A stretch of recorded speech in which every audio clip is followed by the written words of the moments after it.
Si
tu veux écouter sa voix, savoir ce qu'il attend de toi, oublie le temps qui n'est plus là. Au lendemain, ne pense pas. Si tu veux écouter sa voix, savoir ce qu'il attend de toi, oublie le temps qui n'est plus là. Au lendemain, ne pense pas. Car le passé au loin s'enfuit, le futur n'est qu'une lubie. Ce qui ne reste de ta vie, ce n'est que le jour d'aujourd'hui. Car le passé au loin s'enfuit, le futur n'est qu'une lubie. Ce qui ne reste de ta vie, ce n'est que le jour d'aujourd'hui. En mettant son cœur à l'ouvrage, sur une simple page, tu trouveras force et courage. Tu trouveras force et courage. Ne remets jamais à demain, chasse les songes d'un passé vain, et tu réussiras ta vie, et tu réussiras ta vie. Car le passé au loin s'enfuit, le futur n'est qu'une lubie. Ce qui ne reste de ta vie, ce n'est que le jour d'aujourd'hui. En mettant son cœur à l'ouvrage, sur une seule et simple page, tu trouveras force et courage. Tu trouveras force et courage.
Alors bonsoir, Shavua Tov.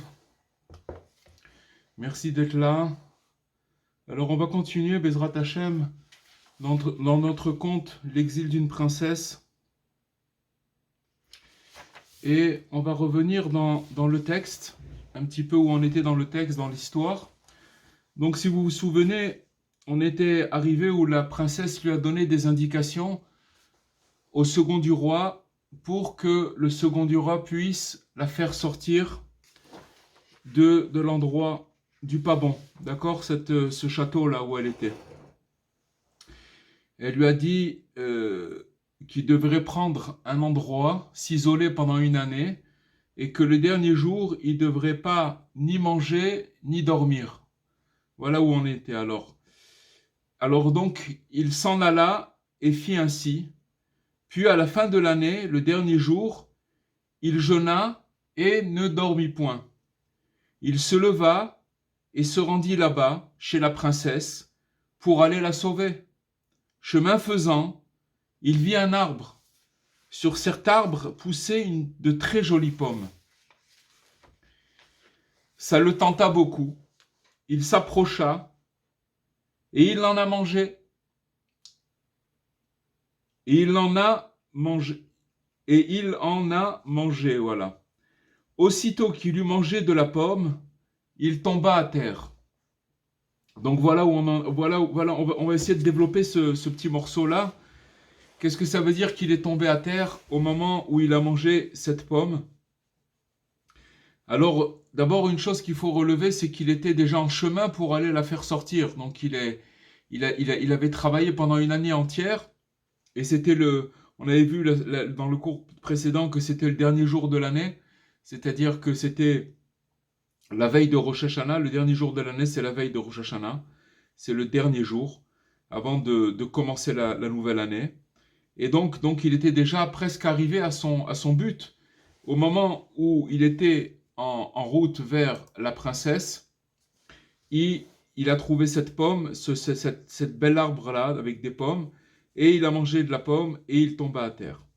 Alors, il faut savoir que la notion de chute, quand on dit que quelqu'un il tombe, il est tombé à tous les niveaux, au niveau physique, au niveau spirituel, à tous les niveaux, peu importe. Alors, la chute, elle est complètement relative. Pourquoi? Parce que en physique, il faut savoir qu'en physique, il y a un pôle, un pôle d'attraction, c'est-à-dire que la force d'attraction, elle attire toutes les choses vers le bas. D'accord? Si par exemple vous prenez un objet et que vous le laissez tomber à terre, pourquoi il tombe à terre? Parce qu'il est attiré par la force d'apesanteur, et donc il y a cette force d'attraction qui va l'attirer, ça veut dire vers le sol. Et donc, ça veut dire que maintenant, une chose, elle se déplace d'un point X à un point Y, par exemple. Mais si vous voulez, au niveau au niveau du cosmos, au niveau cosmique, il faut savoir que c'est pas une chute, c'est seulement un déplacement. D'accord? Ça veut dire que c'est pas quelque chose qui va du haut vers le bas. Au niveau cosmique, c'est seulement un déplacement. Donc, au niveau scientifique, quand on parle d'une chute, c'est pas exact, parce que ça s'appelle une chute parce que, si vous voulez, la Terre, elle attire les choses vers elle, et qu'il y a une force d'attraction qui attire vers le bas, mais dans l'absolu, c'est seulement un déplacement. Et maintenant, c'est la même chose aussi spirituellement. Ça veut dire que spirituellement, des fois, on peut être dans un état d'esprit, d'accord? Et que quitter cet état d'esprit, par exemple, on est dans un état d'esprit X, d'accord? Et maintenant, et après, on va se retrouver dans des parterres, d'accord? Dans des situations, des fois aussi dégradantes. Et donc, ça s'appelle une chute ou une rechute. Mais dans l'absolu, encore une fois, ça s'appelle seulement un déplacement. Le rabbi de Komarner, il a dit une chose extraordinaire. Il a dit que si par exemple, il a dit si tu vois par exemple une personne dehors dans la rue, qui est complètement ivre et qui s'est endormi dans son vomi, c'est pas tellement une belle image, d'accord? C'est un peu une image dégradante d'une personne qui va se vautrer dans son vomi et qu'elle s'est dégradée dans l'alcool. Et donc, il lui a dit, si tu vois une personne comme ça, et fais attention de ne pas la juger. Pourquoi? Parce que cette personne, elle se trouve dans, si vous voulez, cette position, ce degré-là où elle est maintenant. Mais seulement, comme la personne, elle est vouée à se déplacer, ça veut dire à évoluer, à bouger, elle ne peut pas rester toujours à la même place. elle va bouger. Fais attention parce que peut-être que cette personne-là, comme elle est en train de cheminer un chemin qui l'amène vers la réparation, donc ça veut dire que maintenant là où elle est maintenant, c'est seulement une étape. Et ne la juge pas parce que c'est seulement une étape et que demain cette personne-là, elle peut se retrouver dans une situation meilleure que là où elle est maintenant. Et toi, tu peux te retrouver dans une autre situation. Donc on peut pas juger. On peut pas juger parce que finalement, ce qu'on apprend maintenant, c'est que c'est seulement un déplacement. C'est pas, ça s'appelle ni une chute ni une rechute. Maintenant, si on voit cette chose-là et on va l'apprendre dans la vérité de la bouche de Rabbi Nachman. Ça veut dire que Rabbi Nachman, il a dit une chose, sache, ô mon frère, qu'il n'existe aucune défaite. Il n'y a pas de chute, il n'y a pas de descente, ça n'existe pas. C'est une illusion. Pourquoi ? Parce que c'est seulement un déplacement. Finalement, il faut savoir que c'est des passages qu'un homme il doit vivre et qui peuvent sembler, des fois, ces passages ils sont brillants, des fois ils sont moins brillants, et des fois ils sont même des fois dégradants. Mais il faut savoir que tous ces passages qu'on passe dans la vie, elles nous amènent vers un but, le même. C'est quoi ? C'est finalement la conversion du pas bon au bon. C'est-à-dire qu'en vérité, quand on nous amène dans des situations, il faut savoir que ces situations, si elles sont difficiles à vivre, elles sont là pour nous amener à épurer les choses et nous faire sortir du pas bon pour nous amener vers le bon. Parce que finalement, la finalité de l'homme, de l'être humain, de l'âme, c'est d'arriver finalement à se parfaire et finalement recevoir une réparation. Mais des fois, cette réparation, elle passe, c'est pas des fois. Si on voit par exemple dans l'histoire juive, dans la Torah, dans les prophètes, etc., il y a des histoires extraordinaires où il y a eu des dégâts vraiment, vraiment très très durs, mais que ça faisait partie de l'histoire. Comme on va voir la paracha qui va arriver, paracha de Shemot, on voit que finalement Yaakov, avec ses 70 âmes, avec tous ses enfants, les 12 tribus, il est obligé de descendre en Égypte. Et apparemment, pourquoi il descend en Égypte ? Parce qu'il y a la famine. D'accord ? Il y a la famine en Israël, en Eretz Israël, donc il est obligé de quitter la terre d'Israël pour aller en Égypte, parce que c'est là-bas qu'il y avait de quoi manger. Donc il quitte un endroit très élevé pour descendre, c'était la descente aux enfers. C'était un endroit très très perverti, l'Égypte. Et on voit qu'il est descendu. Maintenant, c'est marqué que s'il n'était pas descendu en Égypte, il serait descendu, quoi qu'il en soit, enchaîné dans des chaînes, et il serait arrivé là-bas en Égypte, quoi qu'il en soit. Mais maintenant, pourquoi il est descendu ? Il est descendu avec toutes les âmes pour aller récupérer les étincelles qui étaient là-bas en Égypte. Et récupérer les étincelles, ça veut dire que maintenant, au début, quand ils sont venus et qu'ils se sont installés, Jacob et tout le patriarche avec tous ses enfants et toute sa tribu, au début, ils avaient un honneur, il y avait Yosef qui les attendait, etc. Mais après, quand Yosef, Yaakov, il est décédé, et que Yosef aussi, alors les choses elles ont complètement changé, et ça s'est transformé en esclavage. Mais tout ça, c'était la providence, tout ça, c'était prévu dans l'histoire, à savoir que il devait passer par tous ces états-là, et il faut savoir que l'état d'esclavage, c'était quelque chose de très dégradant à tous les niveaux, mais que finalement c'était pour accéder au don de la Torah et après à rentrer en Israël, en Eretz Israël, sur la terre d'Israël, etc., etc. Et ça continue aujourd'hui. Donc ça veut dire que maintenant, pour nous particulièrement, pour chacun de nous, dans tous les états dans lesquels on peut passer, il faut savoir que il y a aucune, Rabbi Nachman il dit que la chute elle n'existe pas, il n'y a pas de défaite, ça n'existe pas la défaite. La défaite elle n'existe pas. C'est pour ça que, si vous voulez, notre imagination, qui est en vérité le mauvais penchant, il vient, il nous attrape sur, si vous voulez, une histoire, sur un fait. Il nous dit voilà, t'es tombé maintenant. Donc si t'es tombé, ça y est, c'est fini. Alors qu'en vérité, c'est pas une chute du tout. C'est un processus. Et ce processus-là, il prend du temps, il prend du temps. Mais quand la personne elle sait que c'est un processus, quand elle sait que c'est seulement une étape, alors les choses elles ont une autre dimension. C'est-à-dire que on s'arrête pas. C'est-à-dire une étape, on s'arrête pas. Il y a des fois où les étapes elles sont moins confortables que d'autres, mais quand on sait que c'est une étape, alors on continue notre route. Et finalement, ces étapes-là, elles sont là pour convertir le pas bon en bon. Maintenant, ce qu'il faut faire, c'est faire confiance au tzaddik, qui ici représente le second du roi. D'accord? Le tzaddik, qui est Rabbi Nachman, qui lui représente le second du roi, lui, il a déjà trouvé la princesse. Et donc, s'il a trouvé la princesse, il faut savoir que sinon, il n'aurait jamais, raconté cette histoire. D'accord? À la fin, il nous dit qu'il a trouvé la princesse. Il nous a pas dit comment il a fait pour la trouver, mais on sait qu'il l'a trouvée. D'accord? On sait qu'il l'a trouvée. Donc, si il l'avait pas trouvée, il n'aurait pas raconté cette histoire.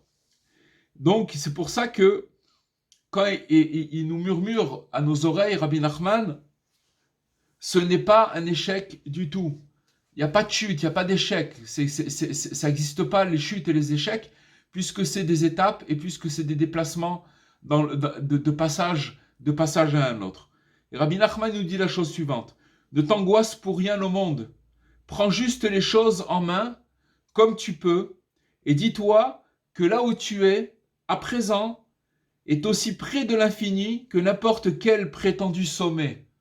Parce que nous, le problème qu'on a, hein, c'est que quand on est dans un état, un bon état, ou dans un sommet, ce soit être un sommet au niveau au spirituel, au niveau matériel, au niveau santé, au niveau rapport humain, à tous les niveaux, il y a des sommets, puis il y a des creux, d'accord? Mais quand on est dans un sommet, c'est seulement un prétendu sommet, d'accord? Il faut savoir que il faut terrasser cette illusion qui cherche à te faire croire que tu es encore retombé, et alors tu trouveras la force de convertir le pire de tes revers en apothéose. Car en vérité, il n'existe aucun échec sur terre, seulement des passages, des périodes. C'est quelque chose qu'il faut se graver dans l'esprit, parce que, encore une fois, notre imagination, quand on rentre, vous vous rappelez, la semaine dernière, on a parlé de quelque chose que le Rav Besançon, qu'Hachem lui apporte la santé, Rabbi Israël Yitzhak Ben Fortuné, et qui m'a dit la semaine dernière que sur le passouk de Teilim, je ne sais pas si vous vous rappelez, on avait parlé que aujourd'hui je te fais naître. Ça veut dire que le psaume de David, il dit aujourd'hui je te fais naître. Il dit Rabbi Nathan, qu'est-ce que ça veut dire aujourd'hui je te fais naître?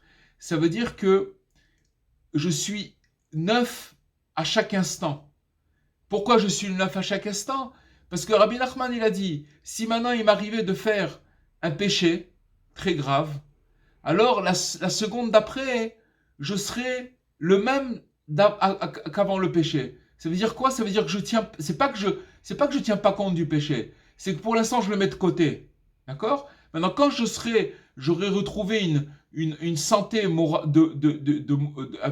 j'aurais retrouvé une santé de morale, ça veut dire au niveau de la tête, au niveau de mes émotions, que je me serais remis, alors je m'occuperai de réparer. Mais quoi qu'il en soit, je sais que c'est seulement un passage. Maintenant, qu'est-ce que ça veut dire je renais à chaque instant? Qu'est-ce qui fait le Yetzer Hara, le mauvais penchant, notre illusion? Elle nous arrête, elle nous fige dans le temps. C'est-à-dire que je ne peux pas renaître parce que ça y est, je suis maintenant tombé. Donc ça veut dire ça y est, c'est un drame. Donc elle me fige dans le temps, et quand elle me fige dans le temps, j'arrive pas à sortir de cette boucle-là. C'est quelque chose qui me paralyse. Alors que, ce qu'il nous dit Rabbi Nachman, quand on sait que c'est une étape, c'est un passage, alors ce passage, je dois le passer. Allez, je dois continuer, je ne dois pas m'arrêter. Je dois pas m'arrêter. Maintenant, quand je reprendrai des forces, alors je m'occuperai de ce passage. Je parlerai avec Hachem, je lui demanderai de me donner des forces pour pas recommencer. Et quoi qu'il en soit, c'est ça le processus. C'est comme ça qu'il faut voir les choses et pas autrement. Maintenant, on voit que à ce niveau du récit, le second du roi, c'est encore un novice. Parce que finalement, c'est la première grosse claque qu'il prend, si vous voulez, dans la recherche de la princesse. Puisque il s'est mis à sa recherche jusqu'à qu'il est arrivé dans le palais, qu'il est rentré, etc., qu'il l'a reconnu, elle l'a reconnu aussi, et elle a commencé à lui donner des indications pour le faire sortir. Et il a fait un effort, il a vraiment suivi ses instructions, que pendant une année entière, il s'est isolé, et c'était donc les derniers jours de l'année. Donc il avait fait des gros efforts. Pendant une année, il avait pensé à elle, et il l'avait languie, etc. Il a dit et donc maintenant il se retrouve dans cette situation où après une année de travail, c'est comme si comme il est novice et que il n'est pas encore aguerri, et donc il ressent sa faiblesse comme une grave chute, un grave manquement, d'accord? Comme une chute et aussi comme un effondrement. Et vous voyez que finalement, c'est la même chose avec nous-mêmes. Ça veut dire que maintenant, si on ne connaît pas ce principe-là, alors à chaque fois que la personne, elle trébuche ou qu'elle se retrouve dans une situation pas très agréable, qu'est-ce qui va se passer? Elle va baisser les bras parce qu'elle va se dire oh, j'ai encore essayé et ça n'a pas marché. Alors donc, on voit qu'ici que puisqu'on commence, on est, si vous voulez, dans les premières péripéties de ce second du roi, et finalement, il vit ça comme un effondrement, et il a vécu ça comme une perte momentanée de confiance en soi. Qu'est-ce que ça veut dire la confiance en soi? Qu'il a perdu la conscience. Parce qu'à partir du moment où il a mangé cette pomme, alors qu'elle lui a dit de ne pas manger, il a perdu complètement la conscience, la connexion. Et finalement, c'est ce qui se nomme finalement le sommeil. Quand on perd la conscience, quand on perd la connexion, c'est ça qui s'appelle le sommeil. Maintenant, s'il avait connu le message de Rabbi Nachman, et c'est pas que pour lui, mais c'est pour tous ceux et toutes celles qui passent, et c'est tout le monde qui passe, des affres et des choses des fois désagréables, alors au moment où il a croqué dans cette pomme-là, s'il avait connu le message de Rabbi Nachman, il se serait de suite repris, il se serait dit, bon, ce n'est pas du tout une chute, mais seulement une étape. Je réglerai plus tard mes comptes avec ma gourmandise, ce qui m'est arrivé maintenant que je suis tombé dans ce problème-là. En attendant, j'ai rendez-vous avec une princesse. Alors vous, les angoisses et la tristesse, déblayez vite de mon chemin ce chemin qui me mène vers la princesse, et laissez-moi continuer. C'est ça finalement que quelqu'un il doit se mettre à l'esprit, quoi qu'il lui arrive. Quoi qu'il lui arrive, Rabbi Nachman il a dit ne vous découragez pas, c'est ça de ne pas se décourager. Se décourager, c'est que quand on arrive devant un mur, devant un obstacle, devant quelque chose de pas agréable, à ce moment-là, où que la personne elle a l'impression d'avoir chuté, et des fois ça peut être des années d'efforts, où la personne elle a fait des efforts, et qu'elle a tenu la route, elle pensait qu'elle était sortie de certaines choses, et boum, il se retrouve dans une étape pas agréable du tout. Alors il faut le savoir, cette chose-là, c'est très très important. Alors on va continuer dans le texte. Donc il a mangé il est tombé à terre, et il fut pris par le sommeil, et il dormit très longtemps. Donc la conséquence, si vous voulez, on a parlé de sommeil il y a un instant, c'est-à-dire le fait qu'il ait perdu cette conscience, et le fait qu'il ait perdu la connexion avec sa mission, alors dès qu'il a mangé, il est tombé dans le sommeil, et il dormit très longtemps. Il faut savoir que la nutrition, tout ce qui concerne le manger, le manger il apporte une dynamique qui lie en fait notre mental avec les fonctions physiques. Pour ça que Rabbi Nachman il dit on est ce qu'on mange. Ça veut dire que d'après ce qu'on va manger, les quantités qu'on va manger, la qualité comment on va manger, la mentalité comment on va manger, tout ça c'est ça qui va faire notre être, et qui va inspirer notre mental et qui va influer sur notre physique. D'accord? C'est pour ça que c'est pour ça qu'il y a une nécessité de veiller à ce que la qualité de ce qu'on mange, elle corresponde vraiment à ce but. Parce que finalement, le manger, il peut détourner la personne d'une grande manière. Ça veut dire qu'il peut la détourner complètement de son chemin. C'est ce qu'on voit avec ce qui s'est passé avec le second du roi. Et maintenant, quand la nutrition, elle n'est pas adéquate, alors il y a plusieurs façons qu'elle peut ne pas être adéquate. Parce que ça veut dire quoi, kasher? Kasher, c'est au niveau que ce sont des aliments qui sont propres à la consommation selon notre loi, d'accord? Ça s'appelle kasher. Mais il y a plusieurs niveaux de kasher. Il y a aussi, si vous voulez, si vous prenez des aliments qui sont nocifs pour la santé, d'accord? C'est-à-dire qu'ils sont traités chimiquement ou qu'il y a beaucoup des choses qui ne sont pas bonnes pour la santé, que tout le monde sait que ce n'est pas bon pour la santé, ça s'appelle aussi un niveau même si cet aliment il est kasher, eh ben il est aussi pas kasher, ça veut dire qu'il n'est pas apte à pouvoir être mangé. Pourquoi? Parce qu'il va faire du mal à mon mental, puisque c'est des choses qui vont être nocives pour moi. Et donc, ou alors par exemple, on va prendre des aliments kasher, mais on va en absorber en quantité extraordinaire. Avec beaucoup de trucs. Ça aussi, ça s'appelle pas kasher.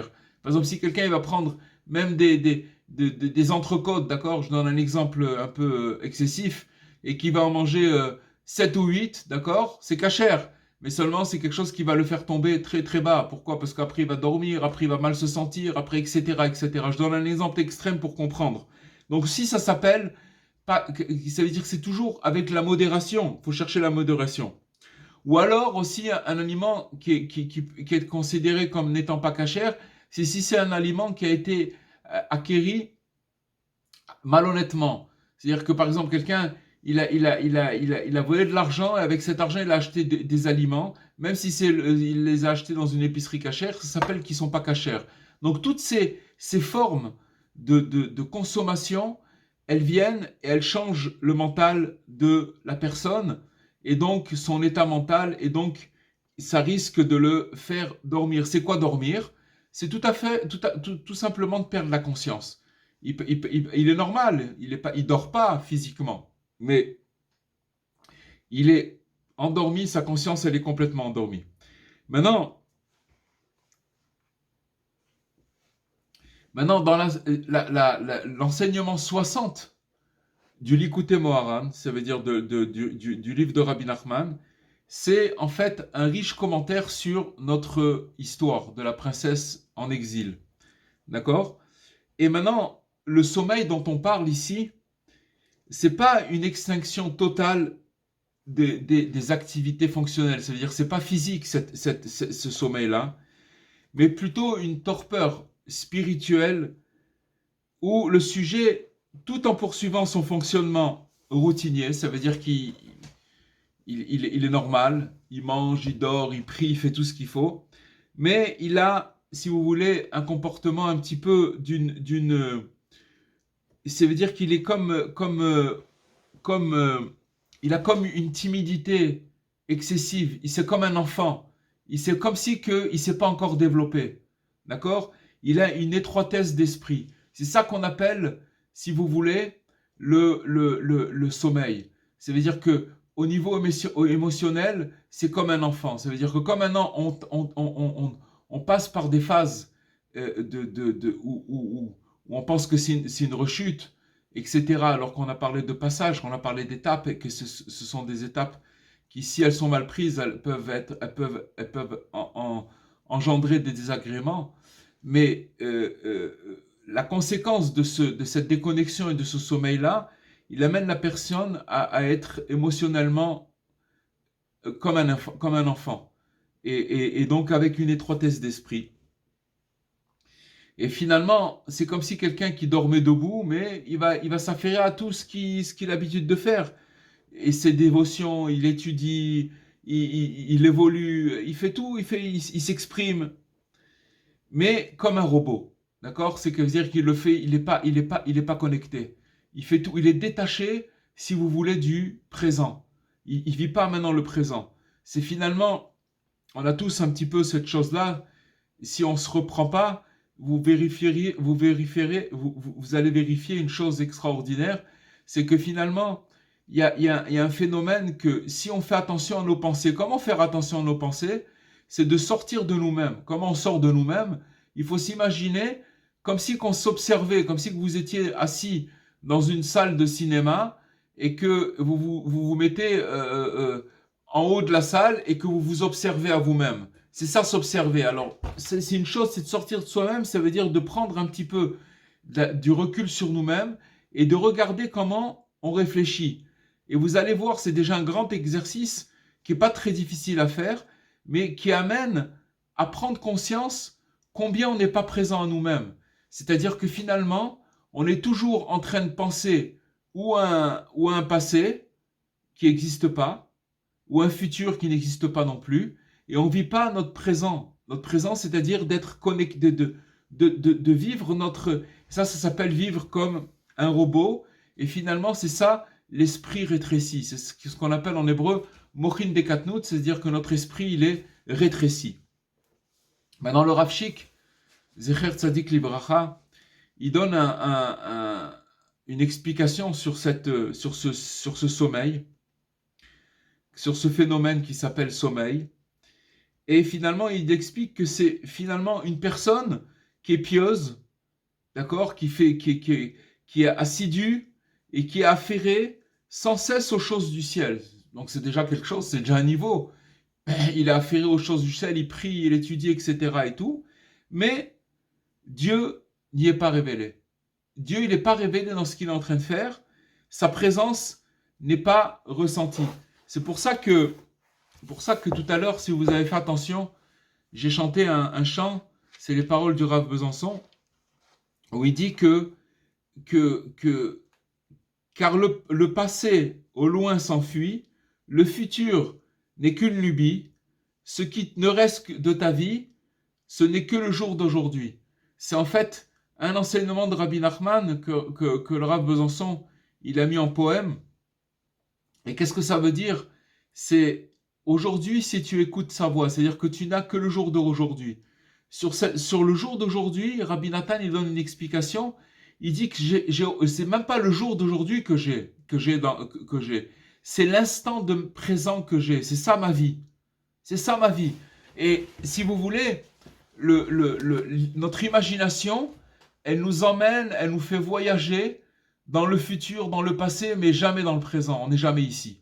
On n'est pas là, on ne vit pas. Et donc, sachez que c'est une chose qui fatigue énormément l'esprit et qui nous frotte l'esprit et qui nous fatigue. La fatigue mentale et donc physique, mais d'abord mentale, parce que une fatigue physique, grâce à Dieu, le corps, quand quelqu'un il est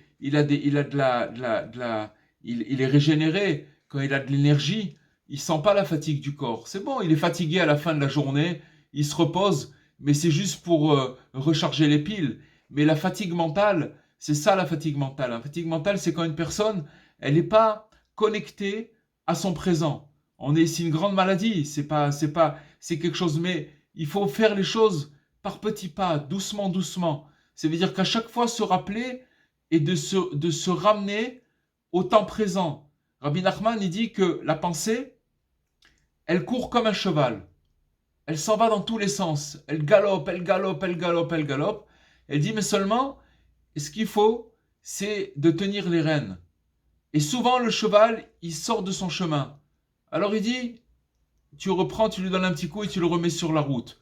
Même si c'est 10 000 fois par jour, 1 million de fois par jour, peu importe. Parce que la pensée, elle est entre les mains de l'homme, puisque c'est comme un cheval. C'est lui le cavalier. Donc c'est le cavalier, il a la possibilité de faire sortir, de remettre le cheval sur la route. Et il va ressortir, notre imagination, elle va partir encore une fois, il faut la remettre sur la route. Le principal, c'est de pas se décourager. Le principal, c'est de savoir que voilà, de remettre cette chose. Parce que d'où elle vient la déconnexion? La déconnexion, elle vient que même si une personne, elle fait les choses du ciel, elle prie, elle étudie, etc., mais qu'elle n'est pas connectée, elle est pas dans le présent, alors comment vous voulez que la présence de Dieu, elle soit là-bas? C'est pas possible.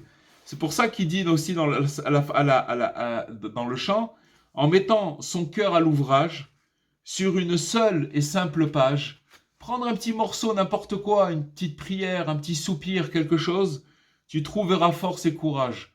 Il faut pas beaucoup. Il faut juste que ce qu'on fait, on le fait connecter. On essaye de... Pour ça qu'une fois, Rabbi Nathan, il dit que si tu n'arrives pas à prier, c'est difficile de prier concentré, toute une prière. Il dit, prends un tout petit passage de prière, et dans ce passage-là, mets ta concentration. Et le reste, tu le fais. C'est pas grave, tu le fais comme tu peux, comme tu peux, peu importe. Mais essaie de te concentrer sur un tout petit morceau et mets ta concentration, parce que c'est ça la connexion. C'est quand on arrive à être présent à ce qu'on est en train de faire dans le présent. Alors ça, on parle de la qualité. De la qualité, maintenant, de la connexion. Maintenant, quand on parle que le second du roi, il a dormi très longtemps, c'est-à-dire, ça va signifier qu'il a dormi à un degré important. Ça veut dire qu'il était dans un, on va dire comme dans un semi-coma, comme ça, dans un degré de sommeil important. Et après, plus tard, on va se rendre compte, plus loin dans le conte, où il va s'endormir pendant 70 ans. D'accord? Et ça, finalement, c'est un degré quasi total. Ça peut être qu'il a dormi toute la vie. Toute la vie.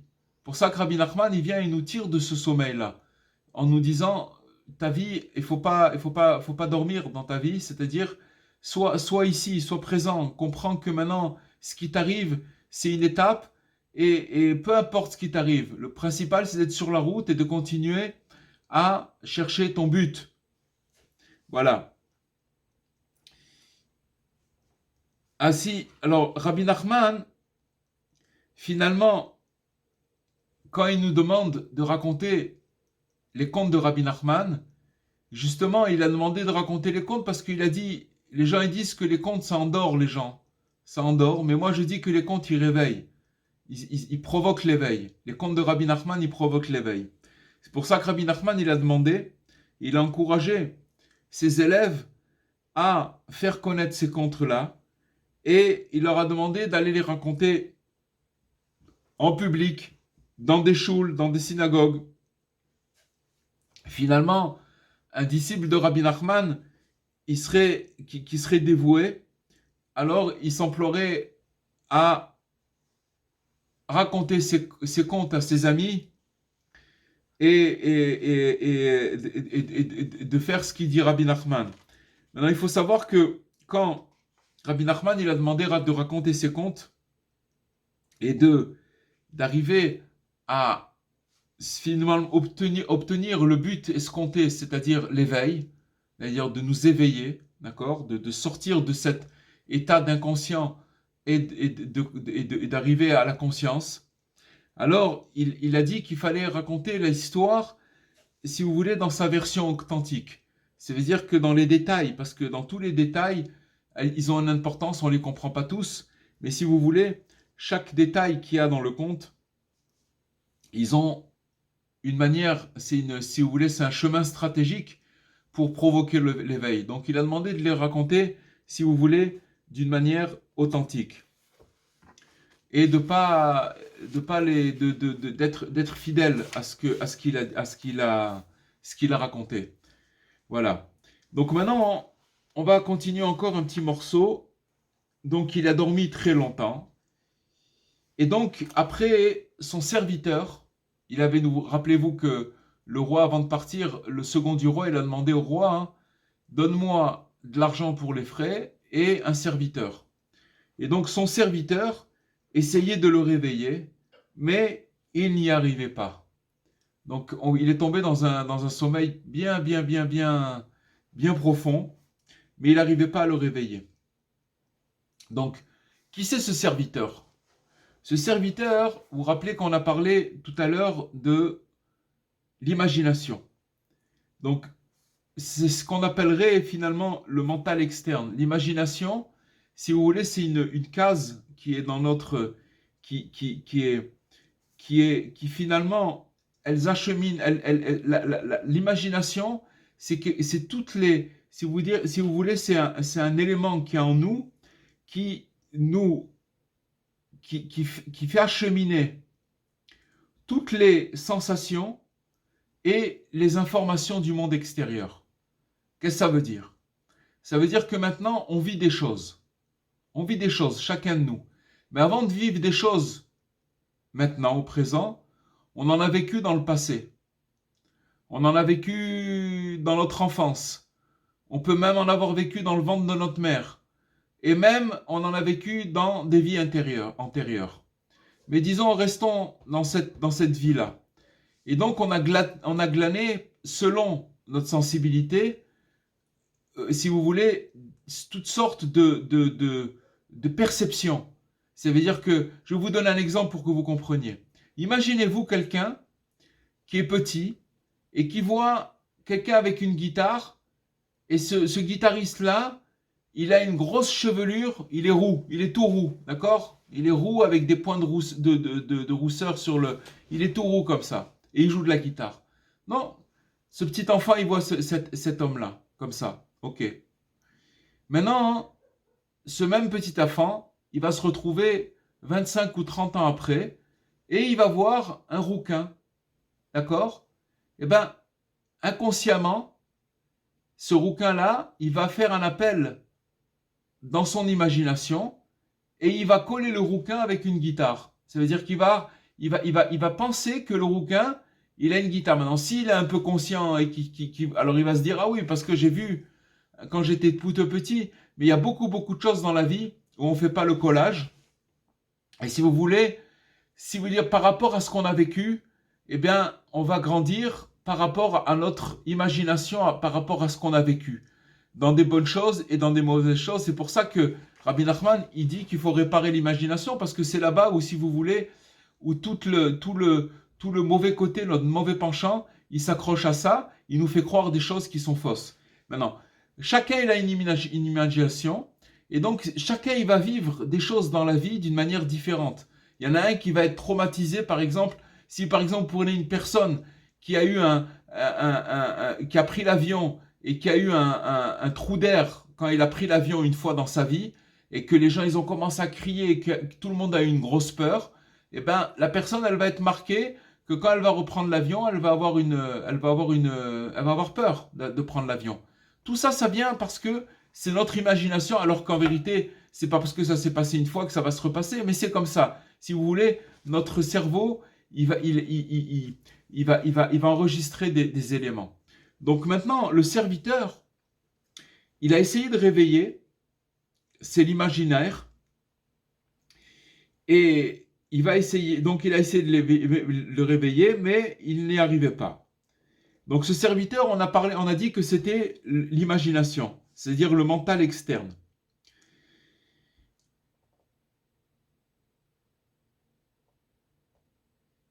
Maintenant, lui, si vous voulez, ce serviteur, ce mental externe, cette imagination, elle a beaucoup de mal, si vous voulez, à l'éveil spirituel. Pourquoi? Parce qu'elle-même, elle est dans la servitude. Puisque finalement, sa fonction à ce mental externe, notre imagination, elle vient seulement prendre les choses de l'extérieur et nous le ramener, et voilà, et nous ramener des choses qui sont à l'extérieur, ce qu'on vit extérieurement, de nous les faire ressentir par rapport à notre imaginaire, par rapport à notre vécu. D'accord? Donc, finalement, cet imaginaire, ce qu'il peut faire, c'est peut-être faire un éveil sensoriel, un éveil du corps, mais pas, il ne peut pas éveiller, si vous voulez, l'esprit, il ne peut pas éveiller, si vous voulez, le second du roi, il ne peut pas lui donner un éveil spirituel, c'est pas possible, c'est pas possible. Seulement, Rabbi Nachman, il a dit que si on arrive à épurer son imagination c'est le travail d'une vie, c'est-à-dire qu'à vivre les choses d'une manière vraie, c'est-à-dire que quand je vais vivre une situation, je vais pas en faire un, je vais la vivre avec proportion, et la proportion, bien entendu, par rapport aux émotions de la Torah, aux émotions, comment la vivre véritablement, comment on doit la vivre véritablement, on est très, très, très, très, très loin. Donc, si vous voulez, si on arrivait à ça, alors c'est vrai que si vous voulez, on pourrait vivre les choses beaucoup différemment et d'une manière beaucoup plus raisonnable. Mais on est très, très loin de ces choses-là. Donc, voilà, Bezrat Hashem, on parlera beaucoup de l'imagination à la suite, Bezrat Hashem, à la suite des cours qu'on va faire, Bezrat Hashem nous donne la force. Voilà. Maintenant, il y a 7 patriarches, les 7 grands patriarches qui sont Abraham, Yitzhak, Yaakov, Moshe, Aaron, Yosef et David, que eux, ils s'appelaient des bergers. Ils étaient tous des bergers. Ça veut dire que leur mission était de paître des chèvres, des animaux, etc. Ils étaient tous des bergers. Entre parenthèses, il faut savoir que, par exemple, le patriarche Yaakov, il était aussi berger. Il faut savoir que les chèvres dont il s'occupait, c'était les âmes du peuple juif, d'accord, qui étaient dans ces trucs. Et petit à petit, après, elles sont revenues en réincarnation jusqu'à qu'elles sont montées de niveau, mais c'était des âmes. C'était des âmes. Donc maintenant, il faut savoir que quand, par exemple, on est en contact d'une bête, d'un chien ou n'importe quoi, on peut des fois être affectivement se rapprocher. Et donc, il faut savoir que le berger, il est dans un danger. C'est-à-dire que on peut se rapprocher effectivement d'une bête, mais quel est le danger? Le danger, c'est que un berger, quand il va paître ses animaux, il faut savoir que il peut subir une espèce d'osmose et il va devenir aussi, il va être attiré vers le côté bestial. D'accord? Ce côté bestial, alors qu'il doit garder son rang.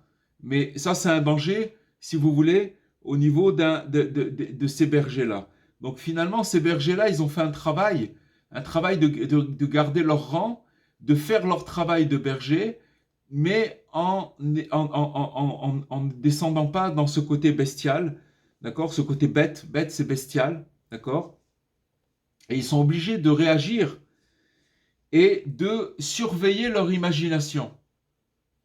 Surveiller leur imagination, ça fait faire attention parce que mon imagination, à force que je vais me retrouver avec avec des bêtes, je risque de devenir bête aussi. Donc il faut que je fasse attention d'avoir une discipline sur mes sensations. Mais il faut savoir que tout cela, ça s'obtient par, Rabbi Nachman, il le dit dans la Torah 63, dans l'enseignement 63, la deuxième partie du Likutei Moharan, qui dit que ça se fait avec une mélodie. Et cette mélodie, elle amène à une élévation. Et que la personne, elle va rester humaine et elle ne va pas tomber dans le côté bestial. Maintenant, demeurer humain, même parmi les bêtes, c'est ça la vraie définition d'un maguide, d'un dirigeant, d'un leader. D'accord? Un leader, il doit justement être au-dessus et de ne pas se faire attirer vers le bas pour pouvoir donner la direction. D'accord? Aujourd'hui, c'est complètement le contraire. Tous les dirigeants, ils se retournent vers le peuple, ils descendent, et si vous voulez, ils descendent, il n'y a plus de dirigeants, ça n'existe plus des vrais dirigeants qui voient le futur et qui avancent et qui donnent une vraie direction.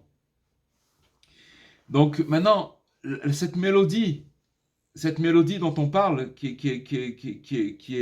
est relatée dans la Torah 63 du deuxième volume du Likutei Moharan, c'est pour résister à l'abêtissement, de ne pas devenir une bête et de rester humain. Et finalement, là-bas, on voit, on va terminer avec ça. C'est finalement, on a vu ça pas la paracha, il y a deux parachiotes. On a vu que quand Yosef il a renvoyé ses frères en Israël, en terre d'Israël, pour dire à Yaakov de venir et de monter, et de lui dire allez chercher mon père pour qu'il vienne en Égypte, etc. Alors Yaakov, il lui a envoyé une offrande. Il lui a envoyé une offrande, il lui a envoyé des amandes et du miel. Et finalement, il lui a envoyé des aliments de la terre d'Israël. Pourquoi? Pour lui rappeler à Yosef, maintenant toi, hein, tu es entouré de loups, de gens qui pensent qu'à l'argent, qui pensent qu'au gain, qui pensent aux passions. Il est en Égypte. Alors je t'envoie maintenant des aliments de la terre d'Israël pour te rappeler qu'il faut rester humain, qu'il ne faut pas se faire attraper par son imagination qui est là et qui nous, sans arrêt, qui nous fait des appels du pied, et de garder, si vous voulez, une discipline sur ses sensations. Bien entendu, on parle à des niveaux, chacun là où on est, mais il faut savoir que là où ça commence à nous jouer des tours, c'est quand notre imagination, elle vient et elle essaye entre parenthèses, on a parlé tout à l'heure d'étapes et de passages quand on croit qu'on est tombé, qu'on a chuté. Ça aussi, c'est l'imagination. Parce que si notre imagination, elle était clarifiée, eh bien, tout simplement, on considérerait que ce qui nous arrive maintenant, c'est une étape, et on le croirait. Seulement, on a tellement été conditionné, et notre imagination, elle a tellement été conditionnée, que tout simplement, quand quelqu'un, il marche et il tombe, ça s'appelle qu'il est tombé. Mais dans le langage de Rabbi Nachman, ça ne s'appelle pas une chute du tout. Voilà, donc voilà pour ce soir, Bezrat Hashem. Et si vous le voulez, on va passer aux questions.